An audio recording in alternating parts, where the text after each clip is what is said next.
तो हेलो दोस्तों यार, एक बार फिर से स्वागत है आपका मेरे YouTube चैनल के ऊपर।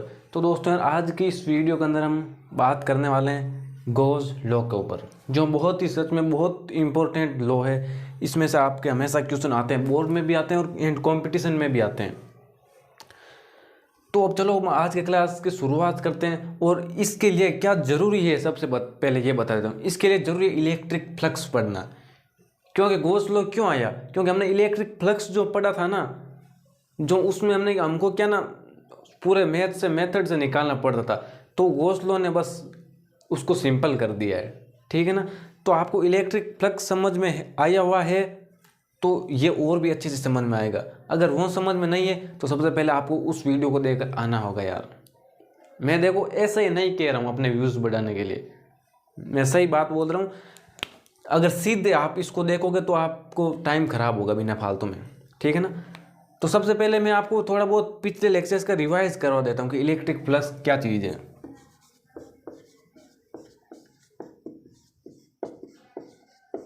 इलेक्ट्रिक फ्लक्स की डेफिनेशन बोलूँ तो मैं हिंदी में अगर देखो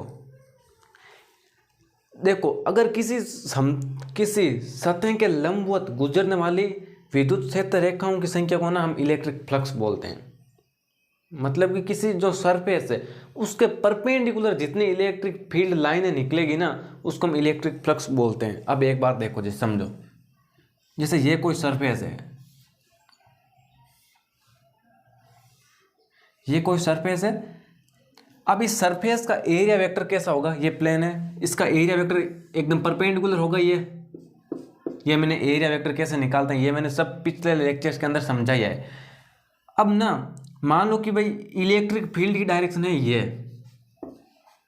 ठीक है ना, ये, और जो एंगल बन रहा है ना ये थीटा। तो ये जो एंगल है ये थीटा के इनके बीच का है, ई एंड ए के बीच का, मतलब area vector and electric field के बीच का ये एंगल है।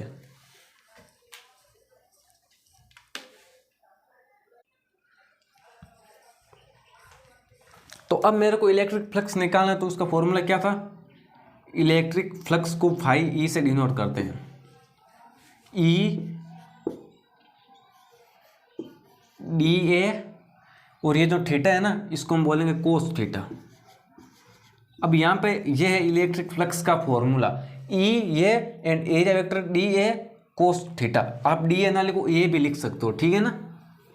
Area vector E A cos theta. अब यहाँ पे ये थीटा तो हमने कोस थीटा ही क्यों लिया, ये आपको मैं समझा रहा हूँ। अब तो देखो, अब हम इस चीज़ को समझते हैं कि मैंने यहाँ पे कोस थीटा ही क्यों लिया, साइन थीटा क्यों नहीं लिया।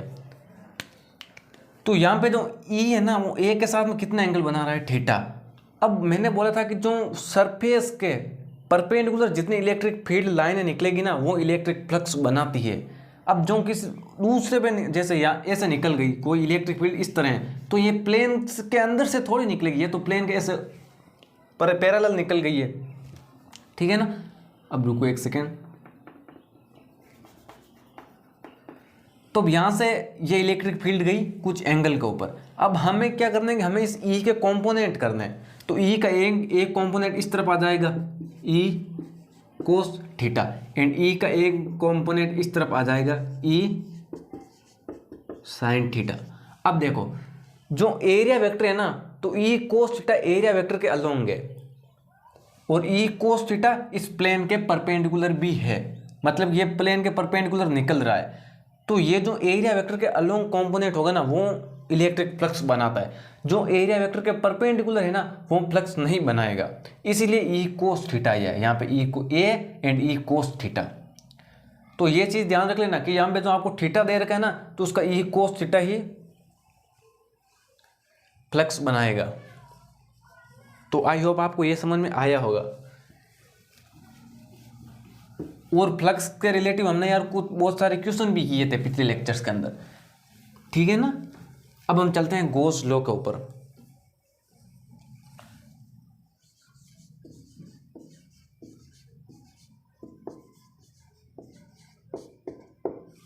गॉस लॉ, ठीक है।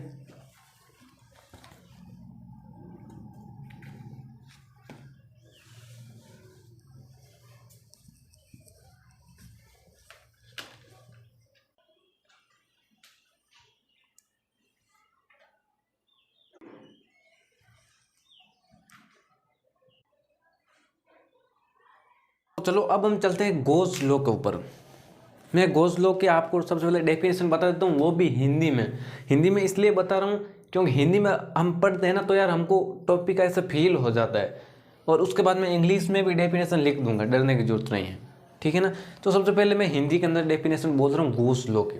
तो देखो, किसी बंद लूप से, बंद लूप होना चाहिए, ठीक है ना, किसी बंद लूप से, इसको इंग्लिश में इनक्लोज लूप, क्लोज सरफेस या क्लोज लूप बोल सकते हैं।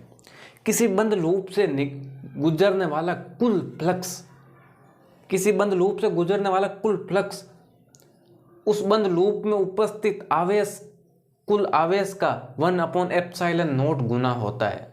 बस यही है गॉस का लॉ, ये डेफिनेशन है। आगे एप्लीकेशन भी है, इतना ही नहीं है ठीक है ना। तो एक बार फिर से बोल देता हूँ, किसी बंद लूप से गुजरने वाला कुल फ्लक्स उस लूप में उपस्थित कुल आवेश का 1/ε0 गुना होता है, ठीक है ना। यह है। अब मैं इंग्लिश के अंदर लिख देता हूँ।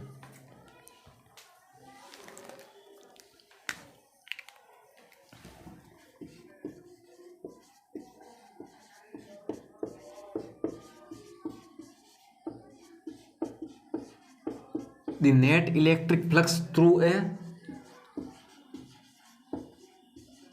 closed loop, ठीक है ना।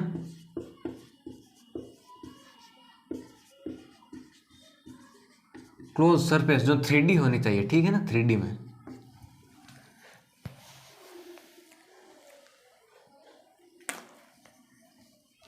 is 1/ε0 time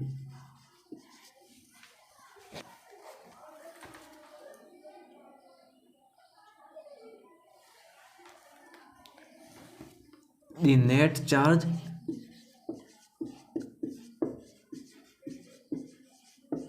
enclosed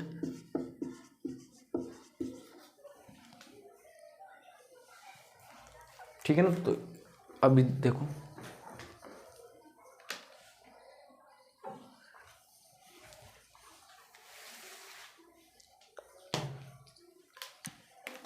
enclosed by this surface, तो यह है गॉस लॉ की डेफिनेशन।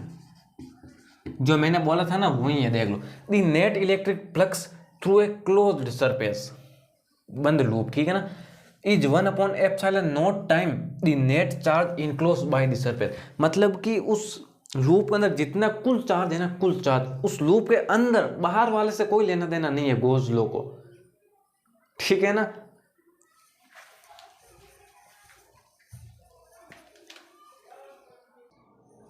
तो फिर बाहर कितना भी चार्ज हो उससे गॉस लॉ को कोई लेना देना नहीं है। अगर अंदर है, चाहे प्लस है तो उसको प्लस लेगा, माइनस है तो उसको माइनस लेगा, ठीक है ना। ये है गॉस का नियम।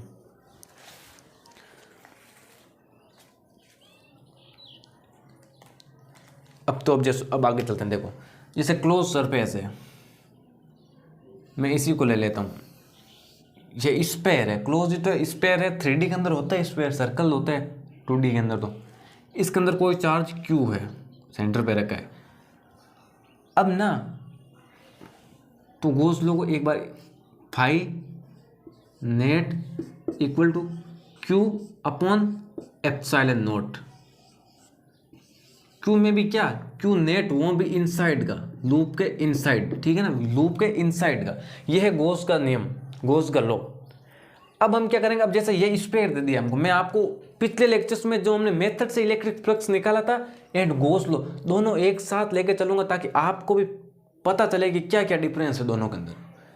तो ये स्पेयर है, इसके अंदर चार्ज क्यों रखे। अब हमको बोल दे कि इसकी वजह से जो निकलने वाला इलेक्ट्रिक फ्लक्स है उसको निकालो, अब इसको निकालो। तो हम कैसे निकालेंगे, हमारे पास गॉस लॉ है, गॉस लॉ ने सीधा बोल दिया अगर क्लोज सरफेस है, 3D के अंदर क्लोज सरफेस है, तो उसका नेट जो फ्लक्स होगा ना, वो उसके अंदर चार्ज का 1/ε0 गुना होगा। तो ये जो रिक्वायरमेंट थी इसके अंदर सेटिस्फाई हो रही है। क्लोज लूप है, इसका अंदर चार्ज है, अगर बाहर हो जाता तो गॉस लॉ वहाँ पे चुप रहता है।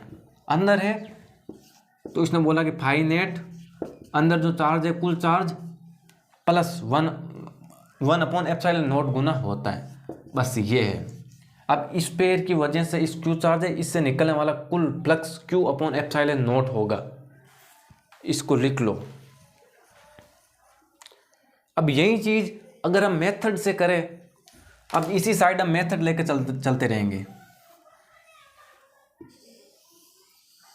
ठीक है ना। एकदम गोल तो बना ही होगा स्क्वायर। तो यहाँ पे कोई चार्ज क्यू है, हमको क्या मेथड से करना है, तो मेथड से क्या करेंगे, एरिया लेंगे, उसके बाद उसका एरिया वेक्टर निकालेंगे, एरिया वेक्टर के बाद उसकी ई की डायरेक्शन देखेंगे, उसके बाद उनमें एंगल देखेंगे, एंगल देखने के बाद वो फॉर्मूला लगाएंगे कितना लंबा पड़ता है। तो मान लिया कि लंबा है, तो आपको समझाने के लिए तो कुछ करना ही पड़ेगा। यहाँ पे मैंने छोटा सा एरिया ले लिया, इसका एरिया वेक्टर डी ए छोटा ही होगा, जो इसके परपेंडिकुलर होगा ना भाई इस एरिया के।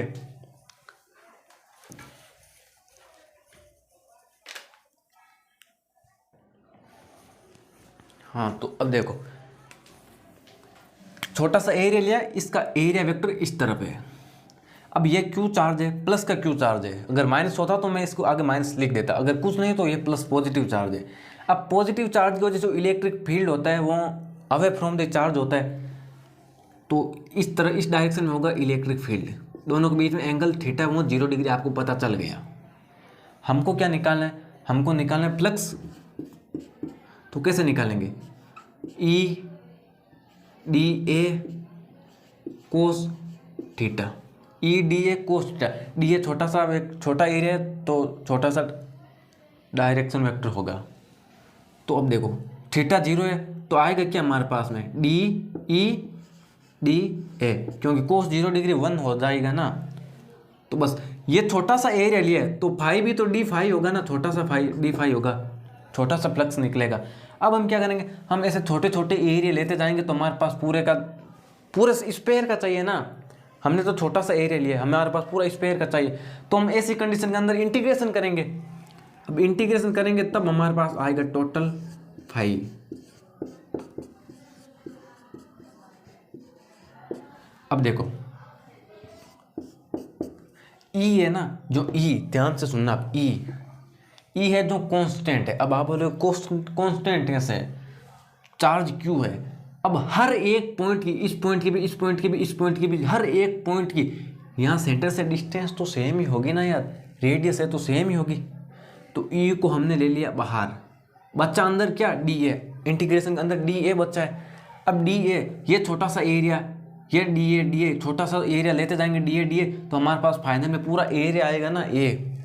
तो ये ए स्पेयर का एरिया। अब ई का फॉर्मूला क्या होता है ये आपको पता होगा, 1/4πε0 क्यू, एंड इसकी रेडियस आर है, मान लो भाई आर है, तो के क्यू आर स्क्वायर। ठीक है ना, समझ में आया ना। अब ये तो आगे चलेंगे थोड़ा और है, तो अब देखो, हाँ आगे चलते हैं। तो ई की जगह क्या लिख दूंगा, 1/4πε0 क्यू अपॉन आर का स्क्वायर, एंड ए क्या है, एरिया है, तो स्क्वायर का एरिया क्या होता है, 4πr स्क्वायर, 4πr स्क्वायर।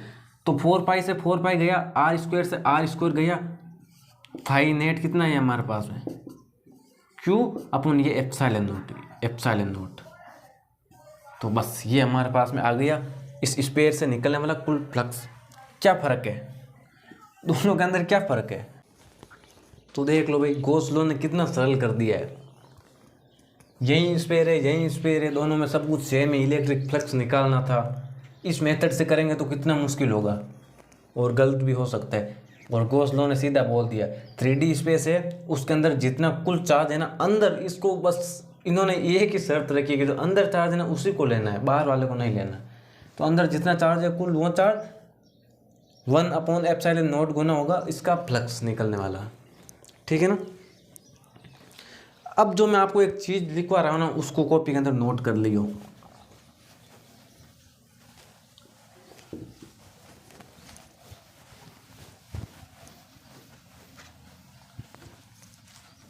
कि जो इलेक्ट्रिक फ्लक्स है ना गॉस लॉ के अनुसार निकालेंगे, वो 3D सरफेस के साइज के ऊपर डिपेंड नहीं करता है। क्या है? जो गॉस लॉ के अकॉर्डिंग नेट फ्लक्स निकालते हैं ना, वो 3D सरफेस की साइज के ऊपर डिपेंड नहीं करता है। ठीक है ना। जैसे देख लो, अभी थोड़ी देर पहले हमने इस स्फीयर के बारे में देखा था। मान लो इसकी त्रिज्या आर है एंड क्यू है, क्यू चार्ज अंदर रखा है सेंटर के ऊपर। एक तो इसकी वजह से फ्लक्स निकालेंगे, नेट फ्लक्स, एंड यहीं अगर इसकी रेडियस को मैं दुगुना कर दूं, 2r कर दूं और इसके सेंटर पे क्यू चार्ज रखे है, तो इसके नेट फ्लक्स के ऊपर क्या इफेक्ट होगा। तो सुन लेना, मैंने क्या बोला था कि 3D सरफेस के साइज से नेट फ्लक्स के ऊपर कोई फर्क नहीं पड़ता है। तो अभी इसका तो हमने थोड़ी देर पहले ही निकाला था, कितना होगा, Q अपॉन एप्सिलॉन नॉट। तो इसके अंदर भी क्या होगा, net flux Q upon epsilon not.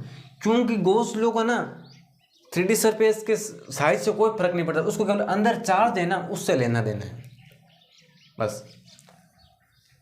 अब आप बोलोगे कि भाई ऐसा तो हम कैसे मान लें, तो देखो ऐसा मनवा देता हूँ, और तो क्या है भाई। तो चलो एक बार देखो, मैं डायरेक्ट बताता हूँ। हमने वो मेथड से क्या फॉर्मूला पढ़ा था, E डॉट ए, मैंने पहले लिखवाया था, ठीक है ना। तो इसलिए मैं अभी डायरेक्ट लिख रहा हूँ, ई का मान 1 upon 4 pi epsilon naught Q upon R का स्क्वायर। इसके अंदर रेडियस आर है तो आर का स्क्वायर, एंड ये हो जाएगा area.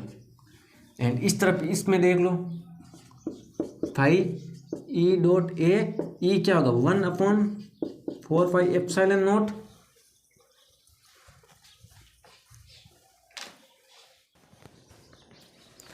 One upon 4 pi epsilon not, charge Q है एंड रेडियस कितनी है 2r, तो 2r का square and area 4 pi r, radius का स्क्वायर होता है, रेडियस है 2r, तो 2r का स्क्वायर, ठीक है ना।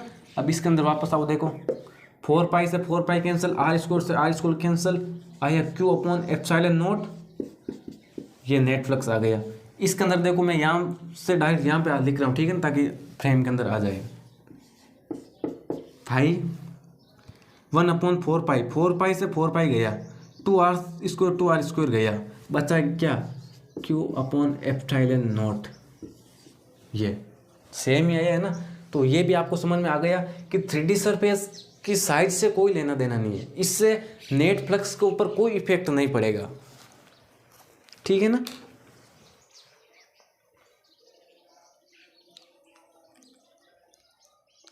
और इस एक चीज को भी लिख लो, इसको मैं लिख देता हूँ, ठीक है ना, इसको मिटा के।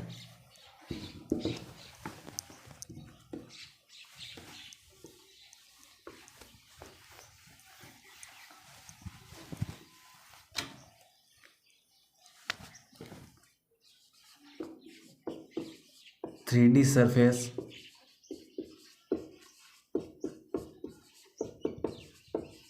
साइड से इलेक्ट्रिक फ्लक्स को कोई लेना देना नहीं है। ये मैं अपनी लैंग्वेज में ही लिख रहा हूँ, आप खुद को समझ लेना, ठीक है ना। इलेक्ट्रिक फ्लक्स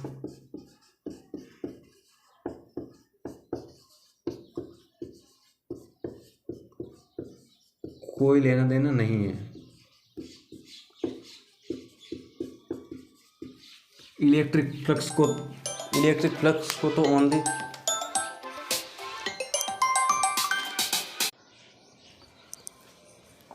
हाँ, तो और इस एक चीज को और भी लिख लो,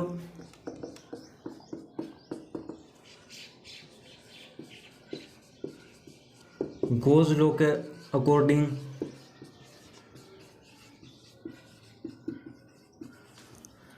नेट फ्लक्स को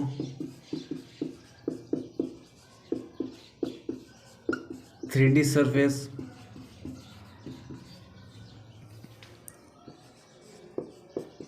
डी सरफेस के अंदर नेट चार्ज से लेना देना होता है, नेट चार्ज से लेना देना होता है। अगर प्लस चार्ज है तो प्लस, माइनस है तो माइनस, साइन के साथ में ऐड करना है, ठीक है ना। ये चीज़ लिख देना। अब मैं आपको जैसे एक क्वेश्चन दे देता हूँ, ये एक स्फीयर है, इसके सेंटर पे क्यू चार्ज है एंड ये 3 टोटल स्फीयर है। अब इनसे निकलने वाला इलेक्ट्रिक फ्लक्स बताना है आपको, इलेक्ट्रिक फ्लक्स बताना है। तो देखो इस चीज को भी लिख लो।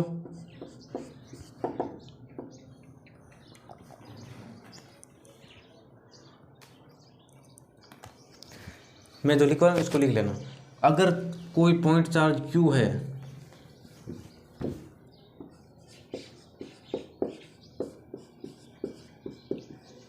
अगर पॉइंट चार्ज Q है तो इसे निकलने वाला इलेक्ट्रिक फ्लक्स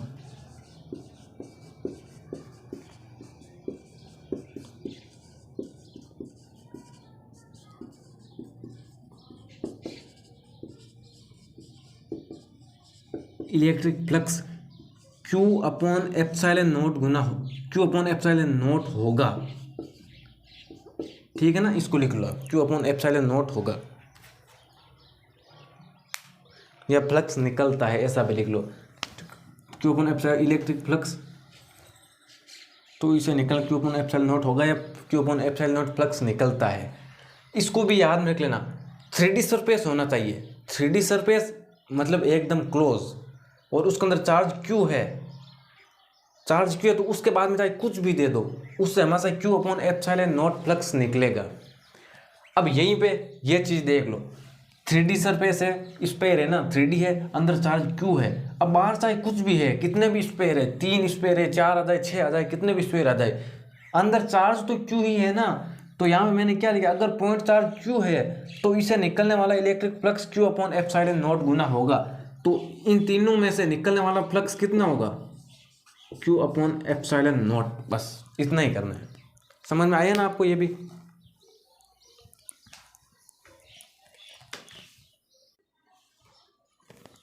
क्योंकि जैसे यहाँ पे ये चार्ज Q था ना, तो Q upon epsilon not flux इसमें से निकलेगा ना, ये फ्लक्स इसमें से निकलेगा। अब इसमें से जितना फ्लक्स निकला उतना ही इस दूसरे वाले स्पेयर में से निकलेगा ना। चार्ज तो सेम ही, अगर चार्ज यहाँ पे अलग आ जाता तो और भी बात सोचते, और जितना इसमें से निकला उतना ही तीनों में से निकलेगा। तो ये बात है, ठीक है ना। इसको मिटा देता हूँ, अब हम चलते हैं आगे। ये तीनों पॉइंट इंपॉर्टेंट है।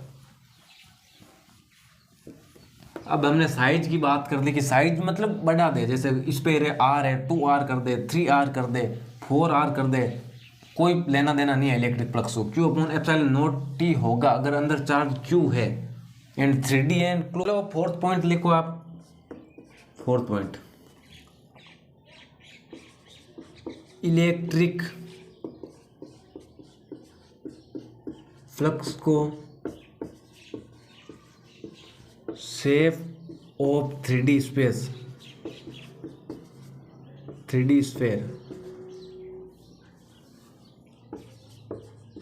सरफेस, ठीक है ना। इलेक्ट्रिक फ्लक्स को शेप ऑफ 3D स्पेस से भी कोई लेना देना नहीं है।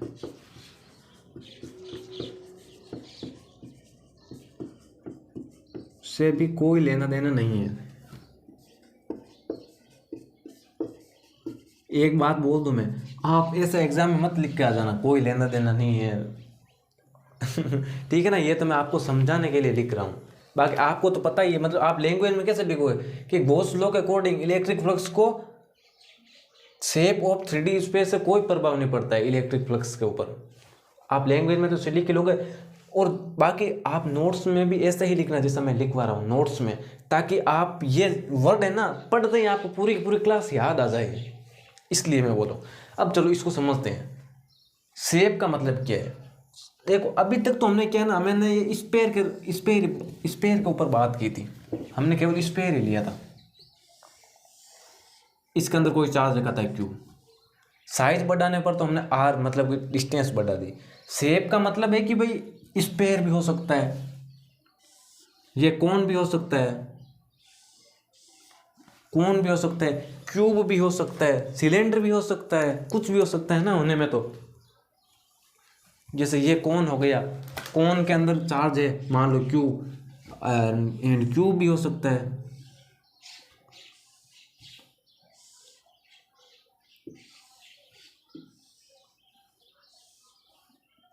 जैसे ये क्यूब है,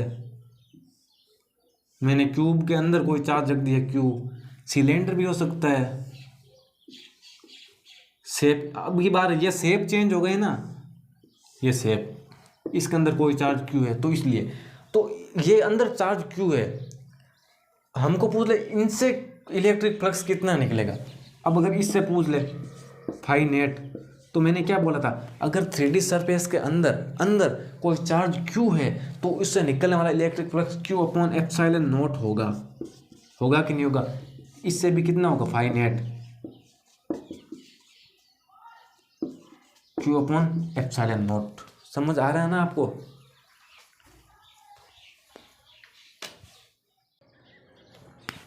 एंड जैसे ये सिलेंडर है, इससे भी जो फ्लक्स निकलेगा फाई नेट, वहाँ भी होगा क्यू अपॉन एप्सिलॉन नॉट। ठीक है ना, समझ आ गई ना? जैसे इनमें से फ्लक्स कैसे निकलेगा, ऐसे ही निकलेगा।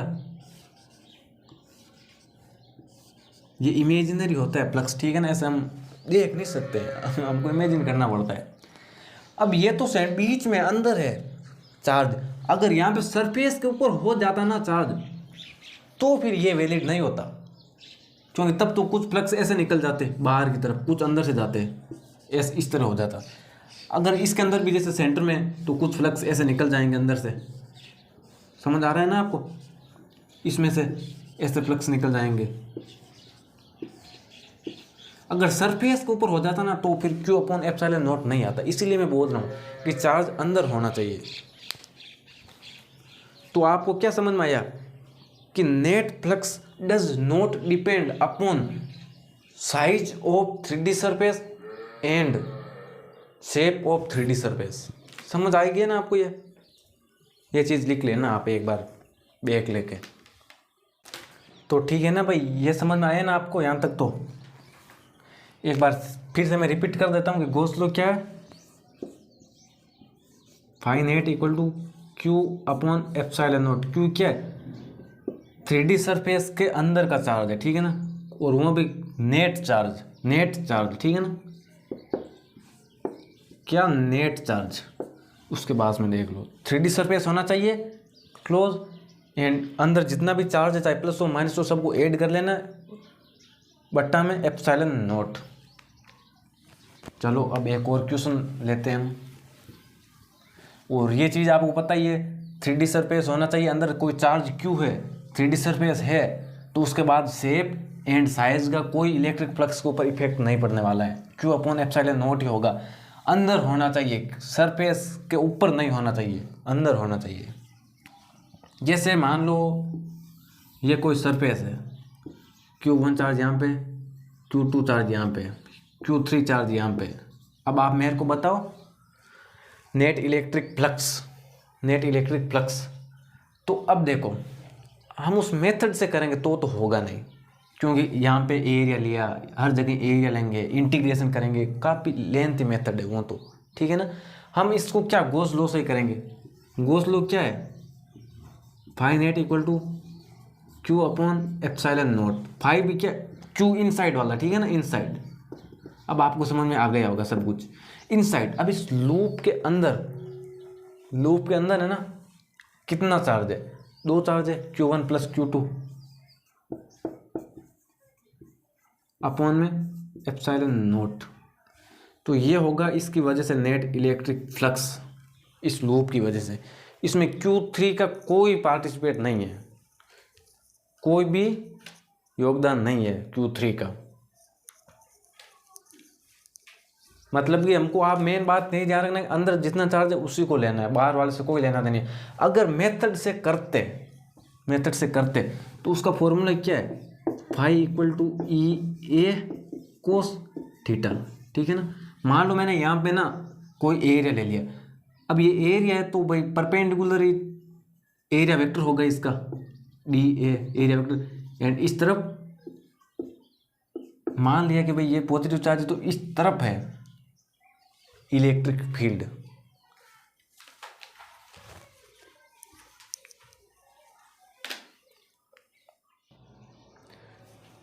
तो अब यहां पे देखो इलेक्ट्रिक फील्ड है, वो Q1 एंड Q2 की वजह से ही थोड़ी बनेगा, Q3 की वजह से भी तो बनेगा ना। ये आपको पता ही है, जब चार्ज रेस्ट के ऊपर होता है तो इलेक्ट्रिक फील्ड बनती है, जब चार्ज मोशन में होता है तो electric field and magnetic field दोनों बनती है, एंड जब एक्सीलेशन में होता है चार्ज तो magnetic field, electric field plus radiation, मतलब कि ऊर्जा अपने अंदर से एनर्जी उत्सर्जित करता है, ठीक है ना। तो यहाँ पे ये चार्ज रेस्ट पर है, तो ये भी तो भाई अपनी वजह से इलेक्ट्रिक फील्ड बनाएगा ना। तो अब यहाँ पे ना थोड़ा कॉम्प्लेक्स हो जाएगा ये क्वेश्चन। अब उसकी नेट मान लो कि भाई इसकी वजह से इस तरफ इलेक्ट्रिक फील्ड है, तो हमको तो भाई इस डायरेक्शन में चाहिए ना, ये के डायरेक्शन में, तो अब इसके नेट इलेक्ट्रिक फील्ड निकालनी पड़ेगी। इस वजह से ये मेथड कॉम्प्लेक्स हो जाएगा, ये इजी है, इसलिए गॉस लॉ बहुत ही इंपॉर्टेंट है, ठीक है ना। ये इसलिए इस वजह से हम मेथड से नहीं करते हैं, डायरेक्ट गॉस लॉ यूज में ले लेते हैं। और दूसरा एक चीज़, ये कंसेप्ट है, ये सब ध्यान में रखना है आपको। मान लो कि भाई ये कोई लूप है, इसके अंदर मैंने कोई डाइपोल रख दिया, इलेक्ट्रिक डाइपोल। आप मेरे को बताओ कि भाई फाई नेट कितना होगा, फाई नेट कितना होगा।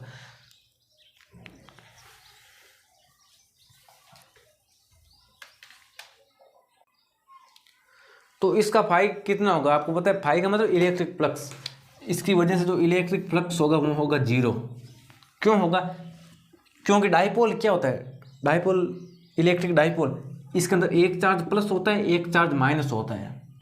तो गॉस लॉ क्या कहता है, नेट चार्ज होता है ना, इनसाइड का net charge upon epsilon not, net charge, ठीक है ना, नेट। तो यहाँ पे एक प्लस एक माइनस, तो टोटल चार्ज जीरो हो गए हैं ना, तो फाई भी कितना होगा, जीरो।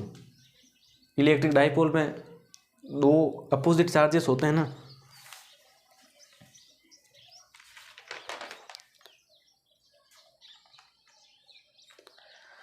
अब कुछ गॉस लॉ के एजम्पशन है, उसको भी देखेंगे हम। मतलब कि भाई ऐसा तो है नहीं कि हम गॉस लॉ हर जगह लगा देंगे जहाँ मिले क्वेश्चन वहीं पे। हालांकि वैसे तो देखो, Gauss law is always applicable but not useful.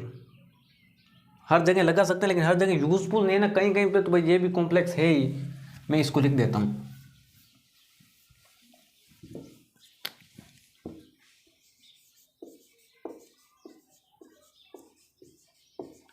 Gauss law is always applicable.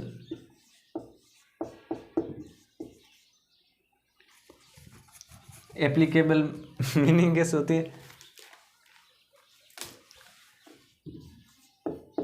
Applicable but not useful, but not useful, ठीक है ना।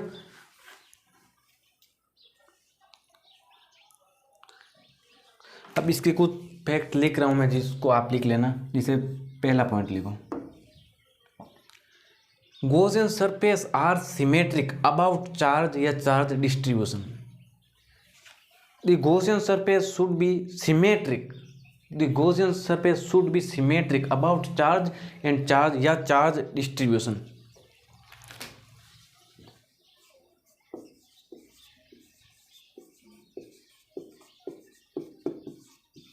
The Gaussian surface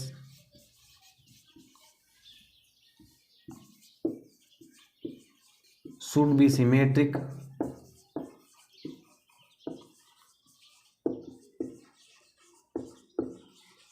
about charge या charge distribution.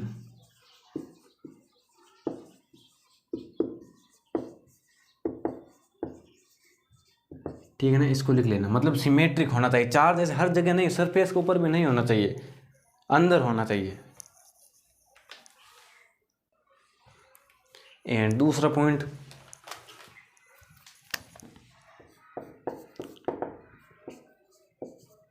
The electric field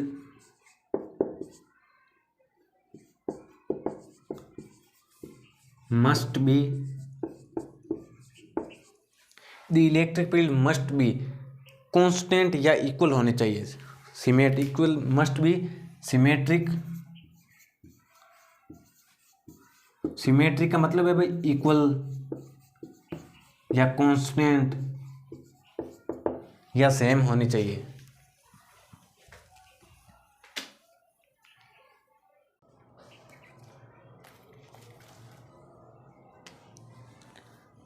constant या same about Gaussian surface, ठीक है ना।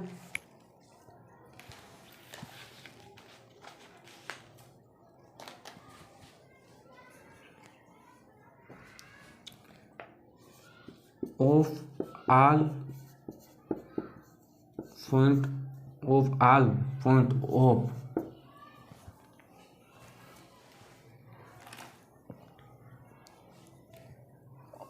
All point of Gaussian surface.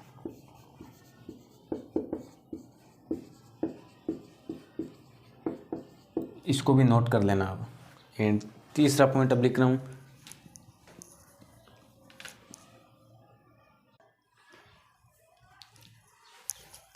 तीसरा point देखो, थीटा, थीटा क्या है, angle between E and A, area vector and electric field है। The theta is this must be same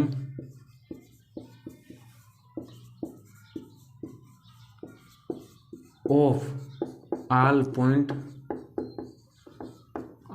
of Gaussian surface।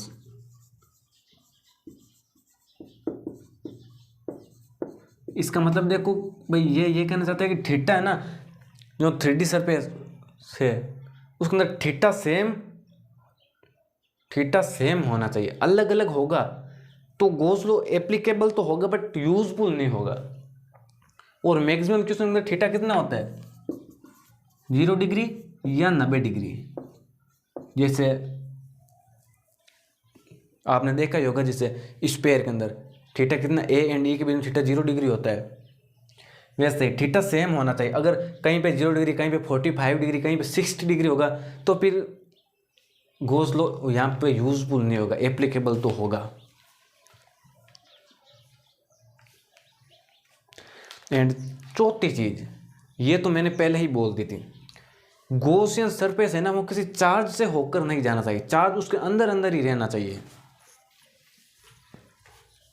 Charge उसके अंदर ही रहना चाहिए, चार्ज के ऊपर से नहीं। तो इस चीज को भी मैं लिख देता हूं,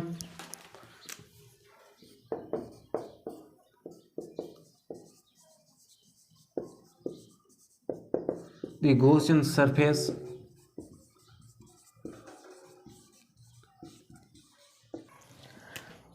तो the Gaussian surface must not pass through any point charge. मतलब कि गॉसियन सरफेस है ना, अभी तक हम 3D सरफेस बोलते थे, उसको गॉसियन सरफेस ही बोल सकते हैं।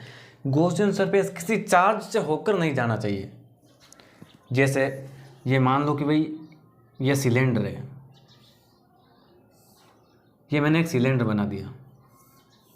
अब कोई भी गॉसियन सरफेस है ना, मान लो यहाँ पे कोई चार्ज है तो यहाँ पे गॉसियन सरफेस फिर एप्लीकेबल नहीं है, चार्ज इसके अंदर ही होना चाहिए, चार्ज ऊपर से नहीं जाना चाहिए, ठीक है ना। अब हम लेते हैं क्वेश्चन। अब बस क्वेश्चन है, अब बहुत मज़ा आने वाला है। अगर यहाँ तक आपने समझ लिया है तो यहाँ तक तो क्या, अगर पीछे की सारी क्लासेस समझ में तभी तो आगे से आगे समझ आती है।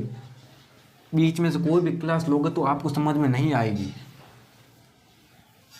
स्टेप बाय स्टेप चलना पड़ता है सभी में, चाहे कोई भी सब्जेक्ट ले लो आप।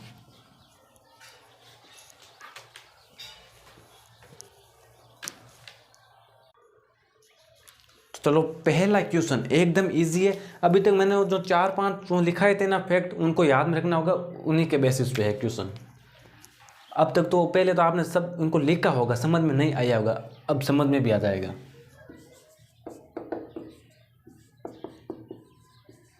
फाइंड द नेट इलेक्ट्रिक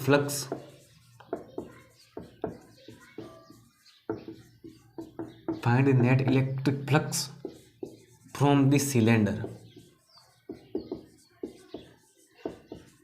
मैं अभी सिलेंडर भी बना देता हूँ। जैसे देखो ये हमारे पास में सिलेंडर है, छोटा बना देता हूँ थोड़ा।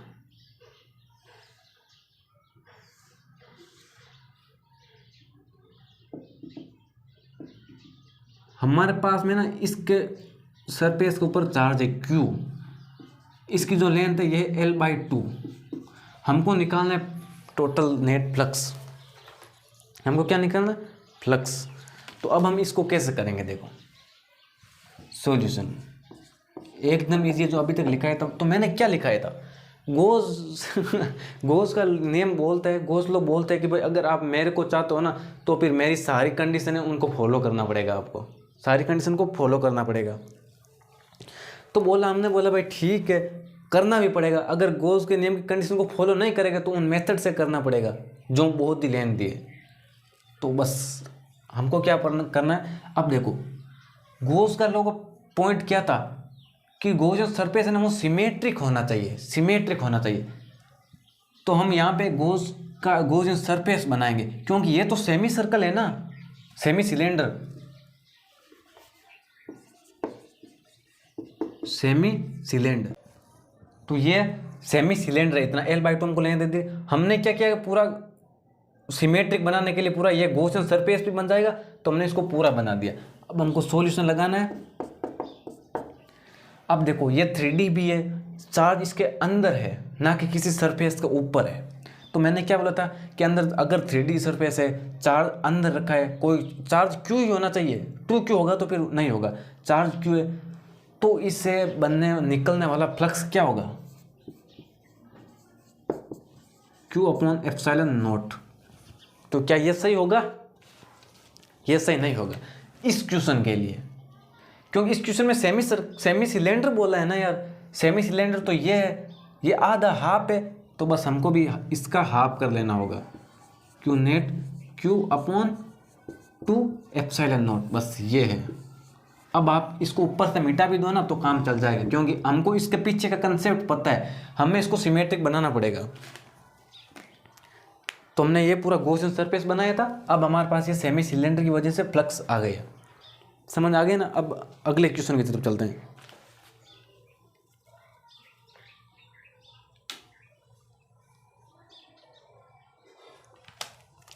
अब सेकेंड क्वेश्चन देता हूं मैं।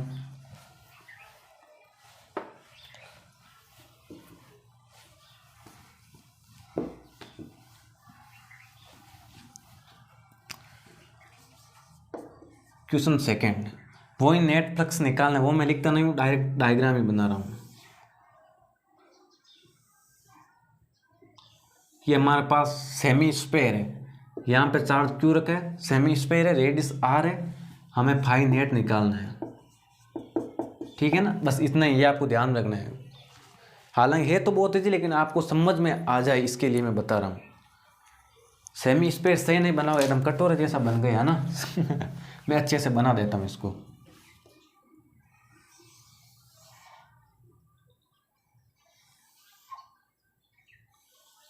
ठीक है, अब ठीक होगा क्यू। तो हम क्या करेंगे, सबसे पहले गॉसियन सरफेस को सिमेट्रिक करेंगे। सिमेट्रिक कैसे करेंगे, इसको पूरा बनाएंगे भाई, और तो क्या करेंगे। आज तो यार मत सही बन रहे, एकदम गोल है लगभग। तो अब ये हमारे पास सिमेट्रिक बन गया, 3D है, 3D है ना, अंदर चार्ज Q है, तो Q की वजह से निकलने वाला फ्लक्स कितना होता है, Q चार्ज है, 3D सरफेस है, तो इससे निकलने वाला फ्लक्स Q/ε0 है। हमें तो सेमी स्पेयर से बताना है, सेमी स्पेयर से तो 2 का भाग दे देंगे, तो 1/2ε0, बस यही है, ठीक है ना।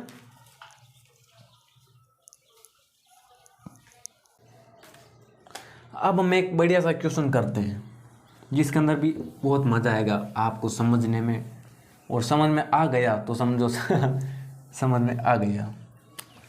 क्वेश्चन है, एक हमारे पास में एक प्लेन कोई प्लेट है ऐसी, छोटी बना देता हूँ थोड़ी, ये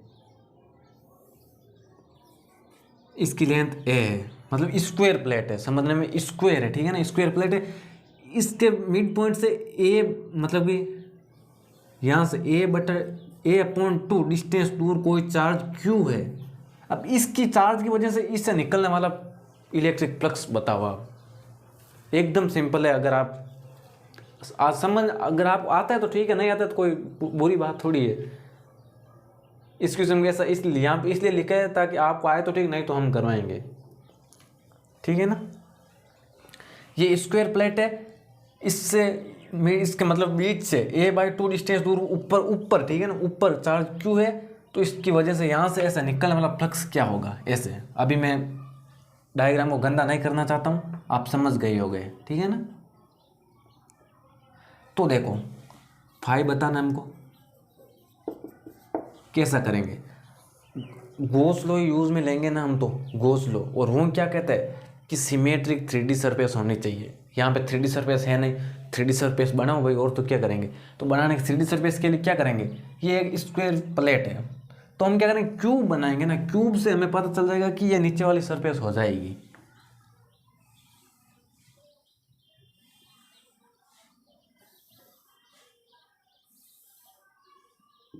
क्यूब बनाना तो आता होगा आपको, 8 में ही सीख लिया था, साइंस लेके के बैठ गई, अब साइंस आपकी ले रही है। मान अब यही वाला, यही तो है स्क्वायर प्लेट, यही तो फेस है, ठीक है ना। इससे यहाँ से a/2 डिस्टेंस दूर, मतलब कि इस क्यूब के एकदम मिड पॉइंट में क्यूब रखा है। अब समझ में आ रहा है ना आपको, ये भी a है, ये भी a है, स्क्वायर है, इससे a/2 दूर ऊपर क्यू चार्ज रखा है। अब हो गया क्यूब वाला ही सिस्टम हो गया ये तो। अब ये वही बात हो गई ना, 3D सरफेस भी है, अंदर चार्ज है, 3D सरफेस है, अंदर चार्ज है, एकदम गॉसियन सरफेस सिमेट्रिक है, तो इससे क्यू चार्ज की वजह से निकलने वाला फ्लक्स कितना होता है, Q/ε0। बट इसके अंदर तो 6 फेस है, 6 फेसेस से निकलेगा ना फ्लक्स, तो इससे भी निकलेगा, इससे भी निकलेगा, ऐसे सभी चारों ओर निकलेगा ये तो, ठीक है ना, समझ आ रहे हैं ना आपको। अब देखो 3D सरफेस भी बन गया है, इसके अंदर चार्ज है क्यू, ना कि कहीं और होके, तो इस क्यू चार्ज की वजह से टोटल इस पूरे क्यूब से निकलने वाला फ्लक्स कितना होगा, Q/ε0 होगा ना। अब देखो ये 6 फेस है ना, 6 फेस से निकलने वाला ये है फ्लक्स, हमें तो इस नीचे वाले एक फेस का ही चाहिए ना, तो क्या होगा, इस एक फेस की वजह से 6ε0, क्योंकि 6 फेस से निकलता है, हमें एक का चाहिए, तो 6 का डिवाइड हो गया। समझ में आ गया ना ये। और ये इसी से नहीं, ये ईच प्लेट का मतलब, ये तो ठीक इसका बोल दिया, अगर इसका बोल देता तो भी Q/6ε0 होता, इस एक ऊपर वाले का बोल देता तो भी 6ε0 होगा, ये सभी का तो Q/ε0 है, अगर इनमें से किसी एक का बोल दे तो Q/6ε0 है, ठीक है ना।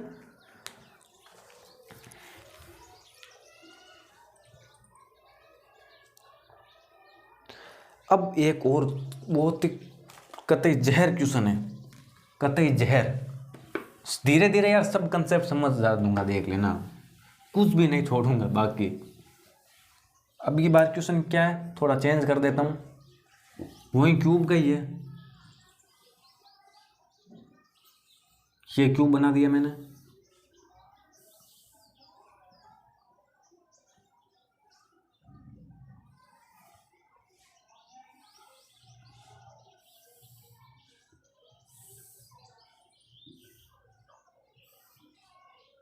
ये क्यूब, एक बार मैं देख लेता हूँ फ्रेम, हाँ तो ये क्यूब है।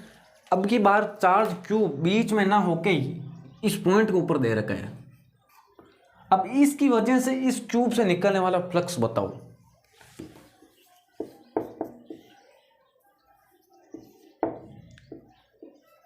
ठीक है ना, आएगा लगेगा गॉस लॉ ही, देख लेना।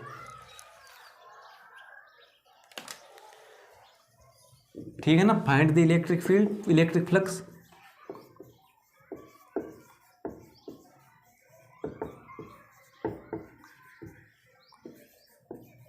Due two cube, find electric flux due two cube.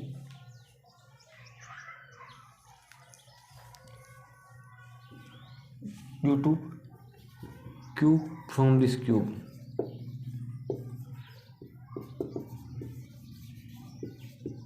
ठीक है ना, अब ये बताना है।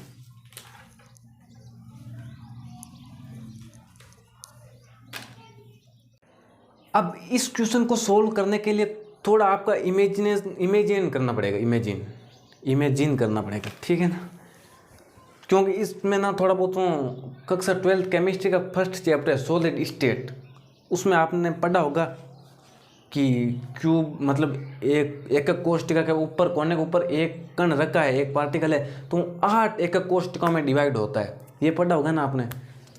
तो नहीं पढ़ा तो मैं यहाँ पे समझा दूंगा आपको। हमको इस चार्ज की वजह से इस क्यूब से निकलने वाला इलेक्ट्रिक फ्लक्स बताना है। तो हम क्या करेंगे, अब ये तो यहाँ पे आ गया, तो अब हम क्या करें, हमें तो सिमेट्रिक सरफेस चाहिए ना, गॉसियन सरफेस, एकदम चार्ज अंदर होना चाहिए, बाहर होना तो फिर गॉस रूस जाएंगे हमसे। तो हम क्या करेंगे, अब ये जो चार्ज है ना, ये अपने आसपास 8 क्यूब के अंदर शेयर होगा, मतलब कि 8 क्यूब में अपने 8 क्यूब के अंदर इलेक्ट्रिक फ्लक्स गुजरेगी। मैं अब आपको समझा रहा हूँ, जैसे एक ये रूम है, एक इस रूम के पीछे वाला रूम है, एक उस पीछे वाले रूम के सामने वाला रूम है, एंड एक इसके सामने वाला रूम है। 4 रूम हो गए हैं, 4 रूम हो गई, और इन चारों के ऊपर 4 रूम और बन जाएंगे, बनेंगे कि नहीं बनेंगे। तो इन 4 के ऊपर 4 रूम और, तो टोटल रूम कितने हो गए, 8।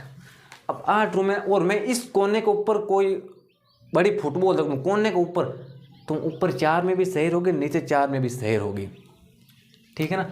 तो ये जो क्यू है ना, ये क्यू 8 क्यूब के अंदर शहर होगा। समझ नहीं आया ना आपको। मैं स्क्रीन के ऊपर एक डायग्राम दे रहा हूँ, जिसको आप देख लो, ठीक है ना। जो ज़्यादा गहरी कलर वाली है ना, वो उसको उठाओ, और इसका जो कोने के ऊपर पार्टिकल है ना, वो देख लो, 8 क्यूब के अंदर शहर हो रहा है। देख लिया ना, तो समझ आ गया।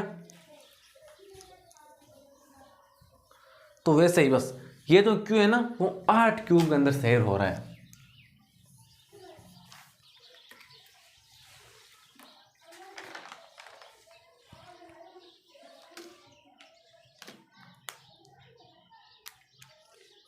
लिख देता हूं, कॉर्नर वाला कण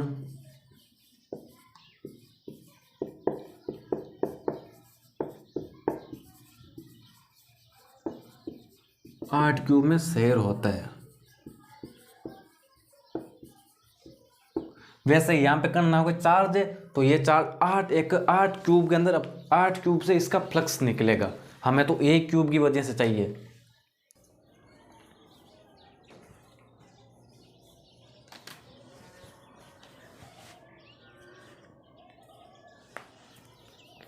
ठीक है ना। तो उस 8 क्यूब से इस चार्ज क्यू की वजह से, क्योंकि उसके बाद तो देखो ना, उसके बाद तो ये चार्ज होगा वो अंदर आ जाएगा। अगर जैसे एक क्यूब इस तरफ है, एक क्यूब इसके यहाँ पे है, ये से इमेजिन कर लो यार थोड़ा बहुत, एक क्यूब यहाँ पे, एक क्यूब यहाँ पे, एक ही क्यूब उसके पीछे, 4 ये हो गए एंड 4 इसके ऊपर हो गए, तो ये चार्ज तो बीच में अंदर हो गए है ना। तो ये एक चार्ज क्यू है, 3D सरफेस के अंदर है, तो इसे निकलने वाला फ्लक्स होता है Q upon epsilon not T. आज के लेक्चर के अंदर पता नहीं 50 बार तो बोल चुका हूँ मैं, बट हमें तो इस एक की वजह से निकालना है। तो इसकी वजह से निकलने वाला इलेक्ट्रिक फ्लक्स 8 एप्सिलॉन नॉट होगा। समझ में आया कि नहीं आया आपको। देखो यार बहुत मेहनत लगती है ऐसे वीडियोस में, अगर ये समझ नहीं आए तो और वापस दोहराऊंगा तो वीडियो ज़्यादा लंबा हो जाएगा। इससे अच्छा आप थोड़ा बैक जाके देख लो, क्योंकि बैक का ऑप्शन तो होता ही है यूट्यूब के ऊपर।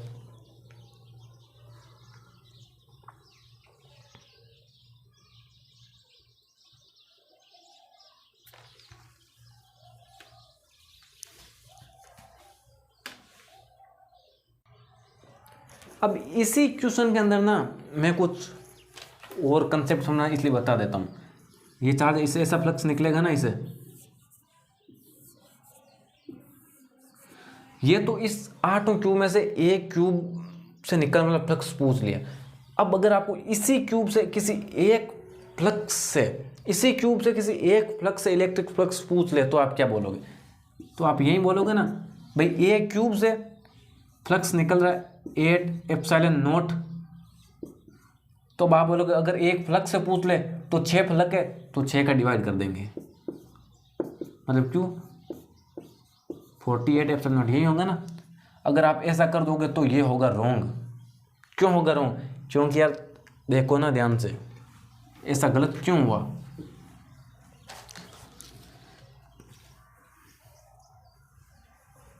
क्योंकि इसके अंदर फ्लक्स ना केवल और केवल 3 फेज से ही निकलेगा। इस फेज से फ्लक्स बिल्कुल भी नहीं जाने वाला। ये पीछे वाला है ना, जैसे ये पीछे वाला, ये पीछे वाला जो इस दीवार को मान लो, इस क्यूब, रूम क्यूब की तरह ही है, इससे फ्लक्स नहीं निकलेगा, ना ही इससे फ्लक्स निकलेगा, ना ही इस ऊपर वाले से फ्लक्स निकलेगा। फ्लक्स निकलेगा तो केवल एक इससे, एक आप जैसे ये सामने वाला दीवार ना, ये इससे, इन 3 से ही फ्लक्स गुजरेगा। समझ आया ना? 6 फ्लक्स में 6 फेज से फ्लक्स नहीं निकलेगा। तो अगर किसी एक फेज से निकलने वाला फ्लक्स पूछे तो क्या करोगे? Q/8 × 3 एप्सिलॉन नॉट, मतलब कि 24 एप्सिलॉन नॉट। ये किसी एक फेज से निकलने वाला फ्लक्स है। ठीक है ना? यहाँ तक समझ में आ गया ना आपको? बस आई होप समझ में आ रहा होगा आपको यार। अगर समझ में आ रहा है ना तो आप मेरे चैनल को सब्सक्राइब कर देना। तो ये आपको समझ में आ गया होगा। अब आज का लास्ट क्वेश्चन, 2 या 3 मिनट लगेंगे। हालांकि मेरी भी तबीयत ख़राब है, सर में दर्द, स्ट्रेस, सब कुछ एक साथ में ही है। ठीक है।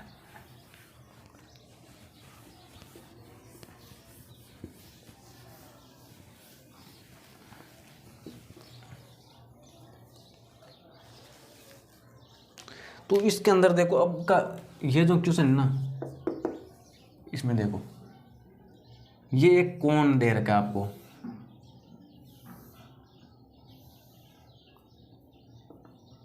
एक कोण दे रखा है, कोण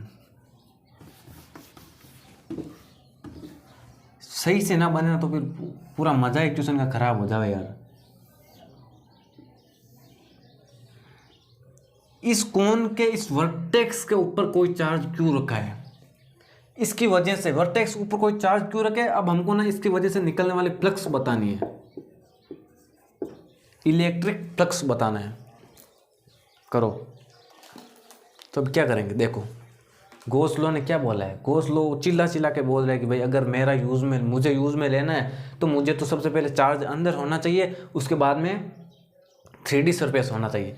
सरफेस तो 3D है कौन, लेकिन चार्ज वर्टेक्स के ऊपर दे दिया है ना, तो अब क्या करेगा? तो हमको भाई बोला कि भाई अगर हम मेथड से करेंगे उस कैलकुलेशन से तो हमारा भी लेंथी हो जाएगा। अब आपकी जो क्वालिफिकेशन है उनको भाई कंडीशन है उनको पूरा करना पड़ेगा, 3D स्पेस करेंगे और तो क्या। तो हम क्या करेंगे, इसकी 3D सरफेस बनाने के लिए एक ऐसा स्फीयर बना देंगे, तब हमारी भी बात बन जाएगी, ये भी खुश हो जाएगा, सब कुछ ठीक हो जाएगा। गोल ही बना होगा यार। अब आप देख लेना यार, हाथ से बनेगा तो ऐसा ही है। ठीक है ना? तो अब तो ये हो गया ना, चार्ज अंदर क्यों है, 3D सरफेस है, तो इस 3D सरफेस स्फीयर है, स्फीयर की वजह से निकलने वाला फ्लक्स कितना है? Q/ε0। मैंने हजार बार बोल दिए, अगर चार्ज अंदर क्यों है, क्यों चार्ज से निकलने वाला फ्लक्स Q/ε0 होगा यदि 3D सरफेस है, चार्ज अंदर है। बट हमको तो केवल इससे फ्लक्स बताना है ना, इससे फ्लक्स बताना है। एक बार ये लिख लो, ये जो एंगल बन रहा है ना, ये थीटा एंगल है। ठीक है ना? ये थीटा एंगल है। हमको तो ये इससे निकलने वाला फ्लक्स बताना है। तो अब हमें इस कोण की वजह से निकलने वाला फ्लक्स बताना है। तो इसके लिए देखो एक फॉर्मूला दे रहा हूँ, टेबलेट दे रहा हूँ, उसको घोल के पी लेना। तो इस कोण की वजह से जो निकलने वाला फ्लक्स है उसका फॉर्मूला 1/2 ε0 1 - cos थीटा। बस थीटा कौन सा लेना है? E एंड A के बीच का नहीं, या कोण का जो थीटा दे रखा है ना, ये यहाँ से ये थीटा लेना है। और ये फॉर्मूला तब यूज़ में लेना है जब चार्ज वर्टेक्स के ऊपर दे। अगर अंदर दे दिया, जैसे यहाँ पे चार्ज दे दिया, तो यहाँ पे तो गॉस लॉ की सारी कंडीशन अवेलेबल है ना, 3D सरफेस है, चार्ज अंदर है, तो इसे निकलने वाला फ्लक्स Q/ε0 होगा। बात तो यहीं पे अड़ रही है, चार्ज वर्टेक्स के ऊपर है, इसलिए अगर चार्ज वर्टेक्स के ऊपर हो ना तब ये फॉर्मूला यूज़ में ले लेना। मैंने ये टेबलेट दे दिया आपको। तो ये थी आज की क्लास। आई होप मज़ा आया होगा आपको सब कुछ समझने में। मैंने अपनी तरफ से पूरी मेहनत की है, ठीक है ना। और ऐसा नहीं है कि आप कंफ्यूज रहो कि यार वहाँ पे क्या पढ़ा रहे होंगे, वहाँ पे क्या पढ़ा रहे होंगे, कौन सी किताब में क्या होगा। मैं ऐसा तो है नहीं कि सीधा ही उठ के यहाँ पे पढ़ाने लग जाऊँ। आपको पढ़ाने से पहले मैं खुद ही इधर उधर की किताबों से जो कंटेंट होता है उसको कलेक्ट कर लेता हूँ और एक कॉपी नोट कर लेता हूँ, उसके बाद मैं आपको पढ़ाता हूँ, ठीक है ना। तो घबराने की ज़रूरत नहीं है कि कोटा में क्या पढ़ा रहे होंगे, वहाँ पे क्या सीकर में क्या हो रहा होगा, इन चीज़ों की टेंशन आपको नहीं लेनी है। तो चलिए, अगर आपको वीडियो पसंद आया तो आप मेरे चैनल को सब्सक्राइब करना और वीडियो को लाइक करना। मिलेंगे अगले वीडियो में। अगले वीडियो में गोज़ लॉ के एप्लीकेशन पढ़ेंगे।